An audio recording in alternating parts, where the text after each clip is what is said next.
పక్షపాతి ప్రభుత్వం అన్నారు మంత్రి కోమటిరెడ్డి వెంకటరెడ్డి. మహాశివరాత్రి సందర్భంగా పానగల్లోని పచ్చల సోమేశ్వరాలయం శ్రీ ఛాయా సోమేశ్వరాలయంలో ఆయన ప్రత్యేక పూజలు చేశారు. స్వామివారికి పట్టు వస్త్రాలు, తలంబరాలు సమర్పించారు. కాంగ్రెస్ ప్రభుత్వం అధికారంలోకి వచ్చిన తర్వాత ఉచిత బస్సు ప్రయాణం, కరెంటు, 500కే సిలిండర్, రాబోయే రోజుల్లో డ్వాక్రా సంఘాలకు వడ్డీ లేని రుణాలు ఇస్తామన్నారు మంత్రి కోమటిరెడ్డి వెంకటరెడ్డి.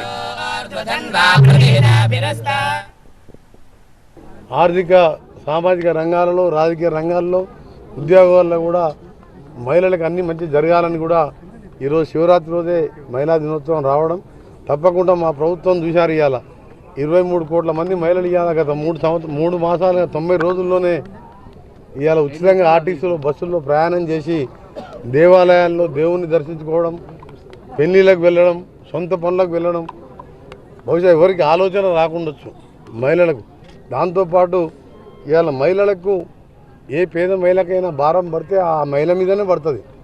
పిల్లలకు అన్నం పెట్టాలి, పిల్లలకు మంచి చదువులు చదివించాలి, ఆ భారాన్ని గురించి కొద్దిగా విముక్తి కలిగాలని చెప్పి 2 మహిళలకు సంబంధించిన మగవారు భర్తలు సంపాదించిన దాని మీద దాన్ని సర్దుకుపోవాల్సిన బాధ్యత మహిళ మీద ఉంటుంది.